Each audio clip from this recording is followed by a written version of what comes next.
Hello everyone, and welcome back to Decoding Korean. Today, we're diving into the heart of Korean cuisine, a dish that's become a global sensation. Kimchi. When you hear kimchi, you probably picture that vibrant, red, spicy, fermented cabbage, and you'd be right. But what if I told you that the story of kimchi is far more ancient, diverse, and even scientifically fascinating than you might imagine? Let's unpack the layers of this iconic dish.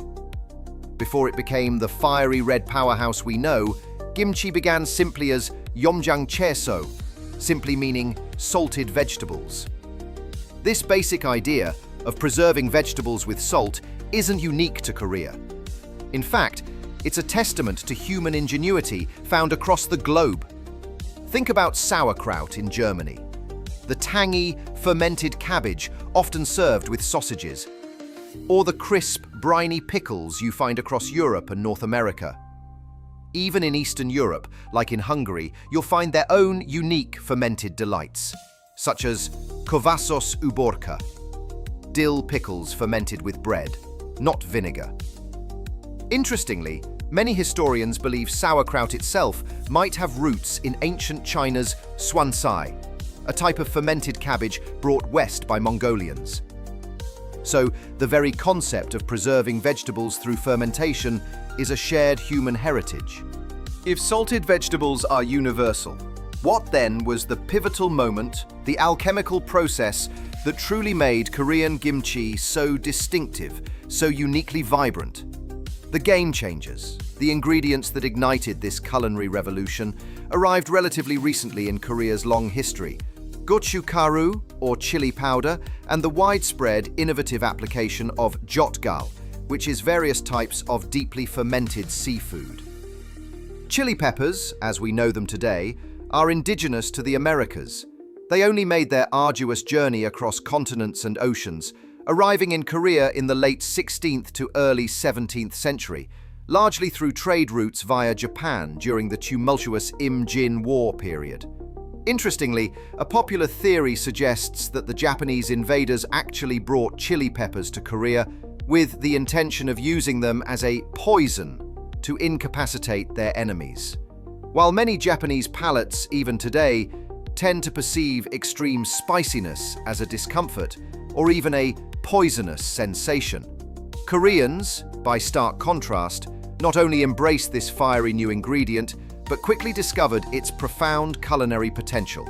In fact, many Koreans today sometimes find a peculiar, almost masochistic pleasure in foods that are torturously spicy, building an incredibly high tolerance and appreciation for that intense heat, a direct and fascinating counterpoint to its initial perceived intent.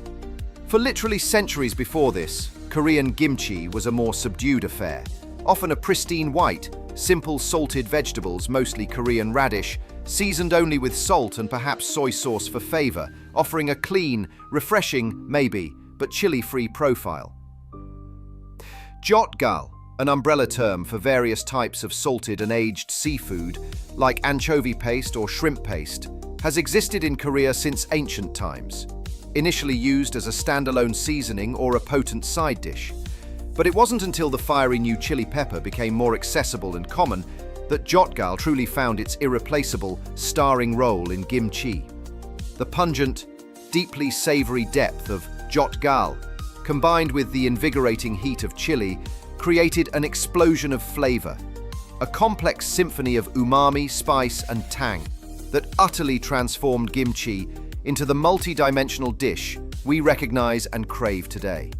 This iconic red, spicy, and savory kimchi, the one that defines Korean cuisine for many, largely took its modern form during the late Joseon dynasty, specifically around the mid-18th to early 19th century. Concluding so, while the fundamental idea of preserving vegetables is ancient, the vibrant, pungent, and deeply satisfying kimchi we love is a relatively recent yet utterly ingenious, uniquely Korean innovation. Why did kimchi evolve into such a culinary powerhouse in Korea, distinguishing itself so dramatically when so many other cultures also practiced vegetable fermentation? It was the convergence of a perfect storm specific climate demands, sophisticated culinary science, and a deeply ingrained food culture. First, Korea's distinct four seasons, with their dramatic fluctuations, played a crucial and defining role. The long, often harsh winters made storing fresh vegetables an impossible task. This necessity spurred the annual Kimjang, the deeply communal and indispensable act of making immense batches of kimchi in late autumn. This precise timing, just before the bitter chill of winter sets in, provides the optimal temperature for slow, deep, lactic acid fermentation, preventing premature spoilage and building complex flavors over months, providing essential nutrition throughout the lean winter months. Second, the ingenious fermentation science behind kimchi is truly unique and sophisticated. It's far more intricate than simply pickling vegetables in vinegar. Kimchi harnesses a bustling symphony of beneficial lactic acid bacteria, primarily genera like Leuconostoc and Lactobacillus. These microscopic powerhouses diligently work to transform the raw ingredients, creating kimchi's signature tangy, effervescent taste and contributing to its now globally recognized incredible health benefits. What's more, these specific microbial communities thrive in the ideal environment provided by ongi, the traditional Korean earthenware jars, which breathe just enough to allow ideal fermentation. Finally, kimchi became profoundly ingrained in Korea's rice-centric food culture. As the staple grain, rice required a consistent, versatile, and flavorful accompaniment. Kimchi perfectly fit this role, cutting through the richness of other dishes, stimulating the appetite, and crucially, providing essential vitamins and minerals, especially vitamin C, during periods when fresh produce was scarce.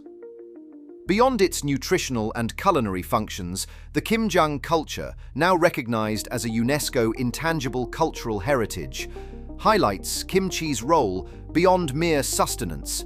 It's a profound communal, family, and village event that binds people together, fostering social cohesion and shared identity. And that brings us to the end of part 1 of our kimchi deep dive. We've traced its ancient roots, witnessed its fiery transformation, and understood the unique Korean conditions that made it flourish. But there's so much more to explore.